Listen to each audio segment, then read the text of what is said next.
사랑하는 성도 여러분, 오늘 우리의 삶을 비추는 하나님의 은혜와 평강이 여러분과 함께하기를 기도합니다. 이 말씀이 여러분의 마음에 닿아 삶의 가장 깊은 곳에서부터 새로운 힘과 소망을 발견하는 시간이 되기를 소망합니다. 만일 이 메시지가 누군가에게 힘이 될 것이라 느껴지신다면 이 영상을 공유하는 것을 통해 하나님의 사랑을 전하는 귀한 통로가 되어주시길 부탁드립니다.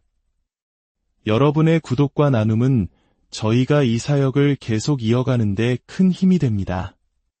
이제 주님의 말씀 속으로 함께 들어가겠습니다. 여러분, 스스로에게 한번 답해 보십시오. 기도로는 결코 이겨낼 수 없는 것이 무엇입니까? 전능하신 하나님의 손으로 불가능한 일이란 과연 무엇입니까? 대답해 보십시오. 반대로 여러분의 그 연약한 두 팔로 이룰 수 있는 것은 또 무엇입니까? 하나님께서는 하루아침에 견고했던 철의 장막을 무너뜨리실 수 있는 분입니다. 단 1시간 만에 한 나라 전체를 회심시키실 수도 있는 분입니다. 그분을 부르십시오. 그리고 그분을 온전히 믿으십시오. 오늘 우리는 예수님의 삶을 통해 기도의 진정한 의미와 능력을 깊이 들여다보고자 합니다. 예수님은 바로 기도의 사람이셨습니다.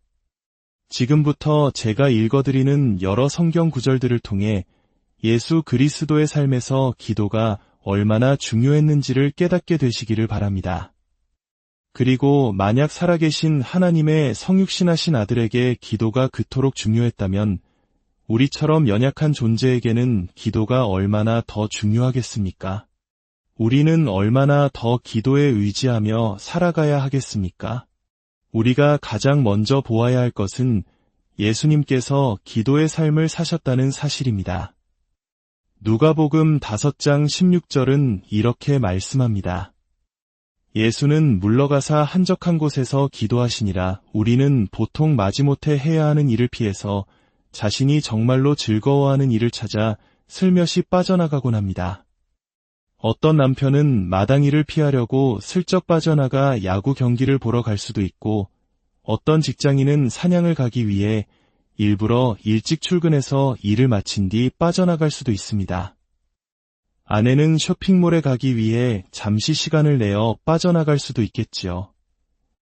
이처럼 사람들은 자신이 가장 즐거워하는 것을 향해 슬며시 빠져나갑니다. 그런데 예수 그리스도를 섬기는 일과 하나님의 나라를 위한 수고가 마치 우리가 피하고 싶어서 빠져나가고 싶은 일이 되어버린 현실이 얼마나 비극적입니까?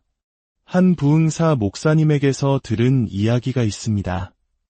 그가 비행기에서 내리자 그를 초청한 지역 목사님들이 마중 나와 곧장 골프장으로 데려갔다고 합니다. 물론 휴식이 필요하다고 생각했을 테니 골프 자체를 문제 삼는 것은 아닙니다. 하지만 골프를 치러 가는 길에 그 부흥사 목사님이 무심코 입을 열었습니다. 하나님은 참 선하십니다. 얼마 전에도 주님께서 제게 말이 채 끝나기도 전에 한 목사님이 그를 막아서며 이렇게 말했다고 합니다.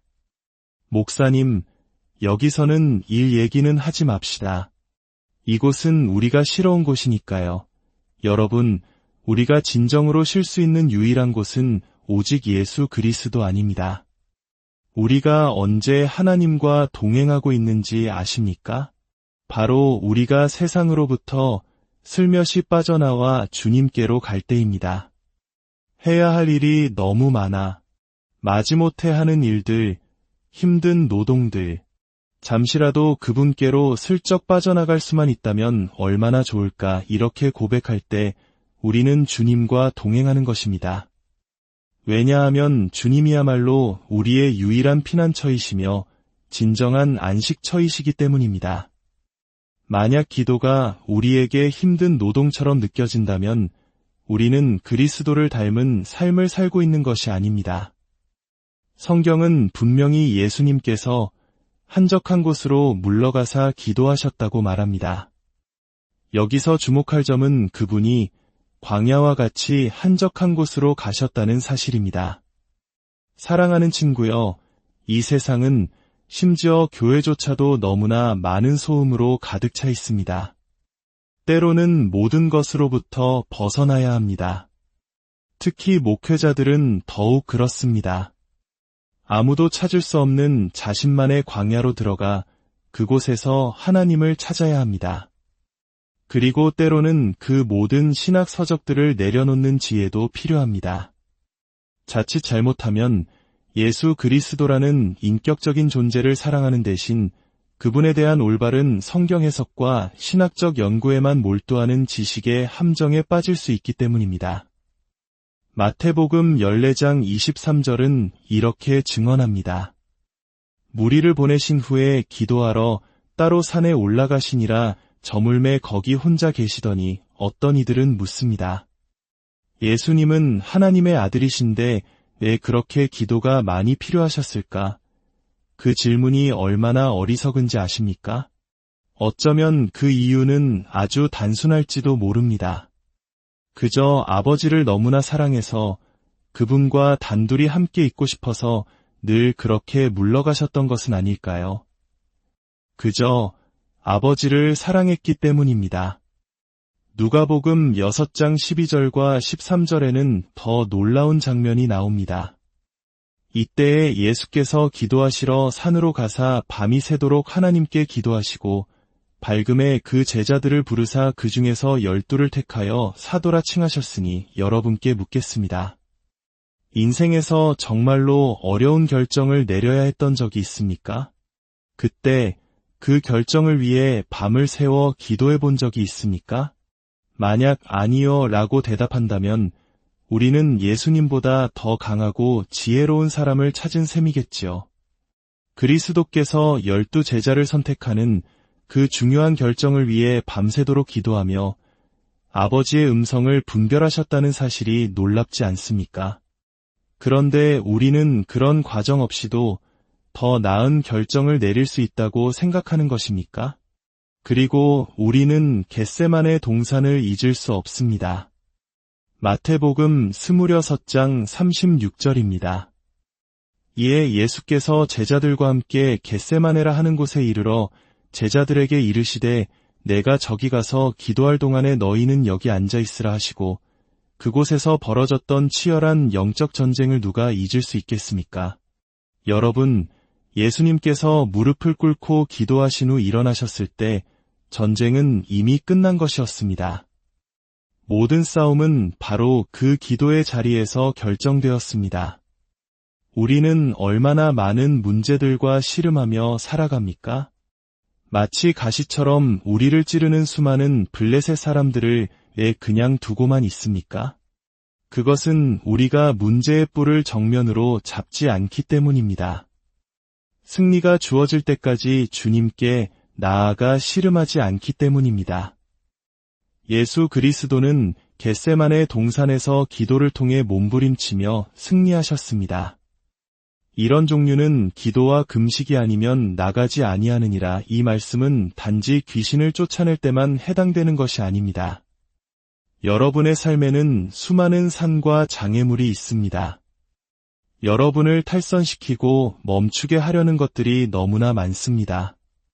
그것들은 상담만으로는 사라지지 않습니다. 하나님께서 당신을 건져주실 때까지 그분 앞에 엎드려 부르짖을 때 비로소 사라지는 것들입니다.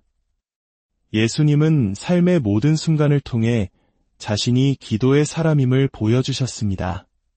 그분은 우리에게 이렇게 가르치셨습니다. 항상 기도하고 낙심하지 말아야 할 것을 비유로 말씀하여 이것이 바로 예수님께서 기도에 대해 가르치신 모든 것의 핵심입니다. 우리는 항상 기도해야 합니다. 여기 계신 젊은이들에게 도움이 될 만한 것을 하나 가르쳐 드리고 싶습니다. 요즘 많은 젊은이들이 이렇게 말합니다. 저는 기도하는 정해진 시간은 딱히 없어요. 그냥 하루 종일 하나님의 임재를 연습하며 살아가려고 노력해요.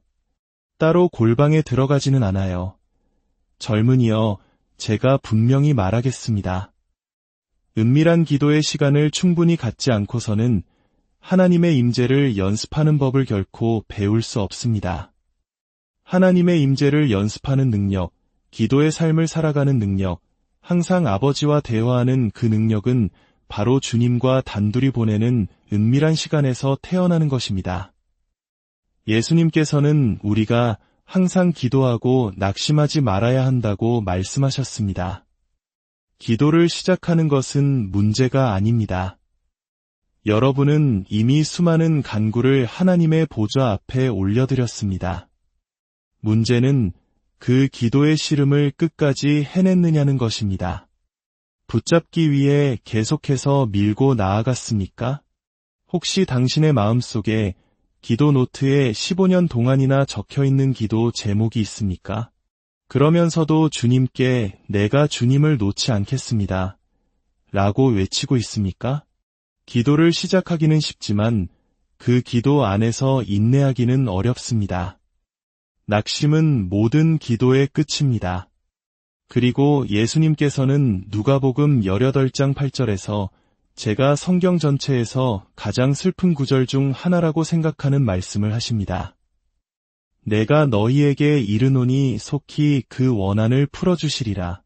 그러나 인자가 올 때에 세상에서 믿음을 보겠느냐 하시니라. 이 말씀이 왜 그토록 슬플까요?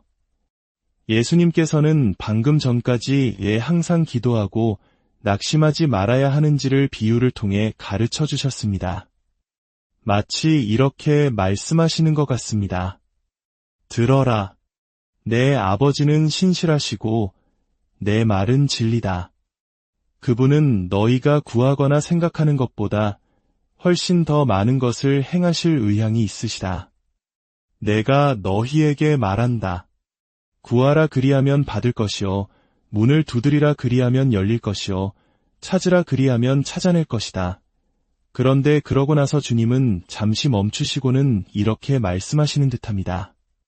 하지만 내가 다시 돌아올 때 과연 이 말을 믿는 사람을 찾아볼 수 있을까? 과연 내 말을 그대로 믿어주는 사람이 있을까? 우리는 하나님의 말씀뿐만 아니라 하나님의 성품 자체에 너무나 많은 의심을 던집니다. 그분의 약속을 담대하게 붙잡지 않음으로써 말입니다. 우리는 하나님의 나라가 확장되는 것에 대한 열정이 없거나 혹은 그것이 우리의 지성이나 교회의 조직과 같은 육신의 힘으로 가능하다고 착각하며 살아갑니다.